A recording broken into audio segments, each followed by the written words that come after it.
കർത്താവായ ദൈവത്തിൻ്റെ നാമം വാഴ്ത്തപ്പെടുമാറാകട്ടെ. കർത്താവിൻ്റെ സന്നിധിയിൽ കടന്നു വരുവാൻ സ്വർഗീയ പിതാവാ ദൈവം വലിയ അവസരങ്ങൾ ഒരുക്കി തന്ന കൃപകൾക്കായി ദൈവത്തെ സ്തുതിക്കുന്നു. ദൈവത്തെ മഹത്വപ്പെടുത്തുകയാണ്. ഈ യൂട്യൂബ് വീഡിയോയിലൂടെ ദൈവിക സന്ദേശം കേൾക്കുന്ന എല്ലാവർക്കും കർത്താവായ യേശു ക്രിസ്തുവിൻ്റെ നാമത്തിൽ സ്നേഹവന്ദനം അറിയിച്ചു കൊള്ളുന്നു.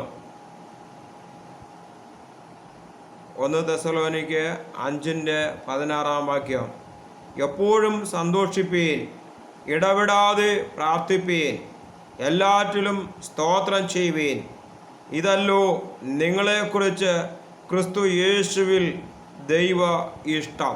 ഹല്ലേലൂയ. ഈ തെസ്സലോനിക്ക് നമ്മൾ പഠിച്ചു നോക്കുമ്പോൾ കാണുവാൻ സാധിക്കുന്നു, അവിടെയുള്ള സഭയിലുള്ള എല്ലാ വിശ്വാസി കുടുംബങ്ങൾക്കും വിശുദ്ധന്മാർക്കും സകലർക്കും എഴുതിയ ലേഖനമാണ് ഈ തെസ്സലോനിക്ക ലേഖനം. ഇവിടെ പറയുന്നു, എപ്പോഴും സന്തോഷിപ്പീൻ, ഇടവിടാതെ പ്രാർത്ഥിപ്പീൻ. അപ്പോൾ എപ്പോഴും സന്തോഷമുള്ളവരായിരിക്കണം.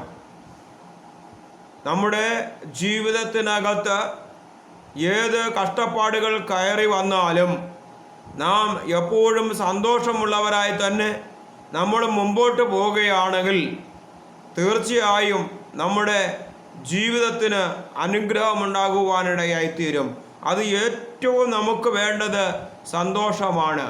പലപ്പോഴും സമാധാനം നമ്മുടെ ജീവിതത്തിൽ ഇല്ലാതെ വരുമ്പോൾ നമ്മൾ ദുഃഖിതനായി അങ്ങോട്ടും ഇങ്ങോട്ടും ഓടിപ്പോകുന്ന സാഹചര്യങ്ങൾ നമ്മുടെ മുമ്പിലുണ്ട്.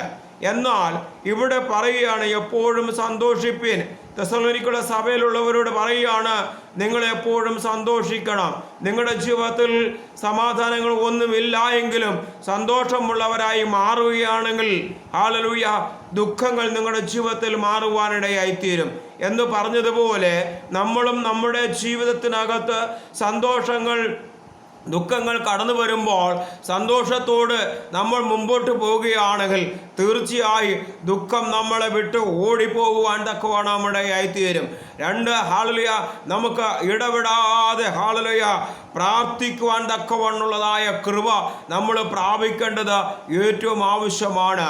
ഏത് ജീവിതത്തിൻ്റെ മേഖലകളിലൂടെ കടന്നു പോയാലും ദൈവ പൈതലെ പ്രാർത്ഥന ഇല്ല എങ്കിൽ അത് ശീറയാണ്.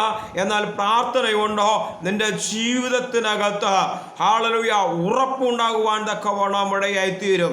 ഹല്ലേലൂയ, നിന്റെ ജീവിതത്തിനകത്തൂടെ വഴികളെ തുറക്കുവാൻ തക്കവണ്ണം ഇടയായിത്തീരും. നിനക്ക് നഷ്ടപ്പെട്ടു പോയത് നിനക്ക് തിരികെ തക്കവണ്ണം ഇടയായിത്തീരും.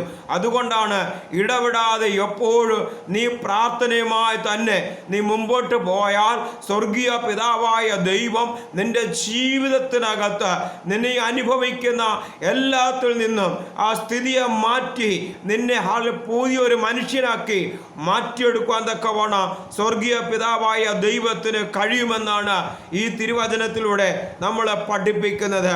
എന്നിട്ട് പറയുന്നത്, എല്ലാറ്റിലും സ്തോത്രം ചെയ്യുവീൻ. ഹല്ലേലൂയ, നിനക്ക് വേണ്ടി തന്ന എല്ലാ നന്മകൾക്ക് ഹല്ലേലൂയ, ഭൗതികമായ നന്മകള്, ബിസിനസ്പരമായ നന്മകള്, തലമുറകളുടെ നന്മകള് എന്നുവേണ്ട നഷ്ടപ്പെട്ടു എല്ലാം തിരികെ തരുമ്പോൾ നീ അതിന് എല്ലാത്തിനും സ്തോത്രമുള്ളതായി അങ്ങനെയുള്ളൊരു കടപ്പാട് നിന്റെ ജീവിതത്തിനകത്ത് ഉണ്ടെങ്കിൽ പറയട്ടെ, ദൈവ പൈതലേ, നിന്നെ ഹല്ലേലൂയ അനുഗ്രഹിക്കുന്ന സ്വർഗീയ പിതാവാ ദൈവം നിന്നോട് കൂടെ നടക്കുവാൻ തക്കവണ്ണം ഇടയായിത്തീരും. അവിടെ നിന്റെ ജീവിതത്തിൽ ഉടനീളം അനുഗ്രഹത്തിന് കാരണമായി മാറുവാനിടയായിത്തീരും. ഹല്ലേലൂയ. എന്നിട്ട് പറയുന്നു, സ്തോത്രം ചെയ്യുവൻ, ഇതല്ലോ നിങ്ങളെക്കുറിച്ച് ക്രിസ്തു യേശുവിൽ ദൈവ ഇഷ്ടം. അപ്പോൾ കർത്താവാ ദൈവം നമ്മളെക്കുറിച്ച് ആഗ്രഹിക്കുന്നത് നമുക്ക് സന്തോഷമുള്ളവരായി മാറണം, പ്രാർത്ഥനയുള്ളവരായി മാറണം. ഇതൊക്കെയാണ് ദൈവം ആഗ്രഹിക്കുന്നത്. അതുകൊണ്ട് ഈ ദിനങ്ങൾ ദൈവസന്നിധിയിൽ പ്രാർത്ഥനയുമായി സന്തോഷത്തോട് നമ്മൾ മുമ്പോട്ട് പോകുമ്പോൾ ദൈവ പൈതലേ, യഹോവയ കർത്താവാ ദൈവം അനുഗ്രഹിക്കുവാൻ തക്കവണ്ണം ഇടയായിത്തീരും. ഈ യൂട്യൂബിലൂടെ ഈ വചനം കേട്ട് നിങ്ങളുടെ ജീവിതത്തിന് അനുഗ്രഹമായി മാറിയെങ്കിൽ മറ്റുള്ളവർക്കും കൂടെ ഇത് ഷെയർ ചെയ്യുവാൻ ദൈവനാമത്തിൽ അപേക്ഷിക്കുകയാണ്. അപ്പോൾ അതുകൊണ്ട് സമാധാനത്തോടെ നീ മുമ്പോട്ട് പോകുമ്പോൾ ദൈവ പൈതലേ, നിന്റെ ജീവിതത്തിനകത്ത് വലിയൊരു മാറ്റം ഉണ്ടാകുവാനിടയായിത്തീരും. നീ ആഗ്രഹിക്കുന്നില്ലേ അതിലപ്പുറമായി നിന്നെ കൊണ്ടെത്തിക്കുവാൻ തക്കവണ്ണം എൻ്റെ സ്വർഗീയ പിതാവായ ദൈവത്തിന് കഴിയുമെന്ന് ദൈവത്തിൻ്റെ ആത്മാവ് വ്യക്തമായി വിളിച്ചു പറയുകയാണ്. ദൈവത്തിനൊരു ഉദ്ദേശമുണ്ട്. ആ ഉദ്ദേശം നിന്റെ ജീവിതത്തിൽ നിറവേറണമെങ്കിൽ നിനക്ക് സന്തോഷമുണ്ടായിരിക്കണം. ദൈവസന്നിധിയിൽ എപ്പോഴും പ്രാർത്ഥനയുള്ളതായിരിക്കണം.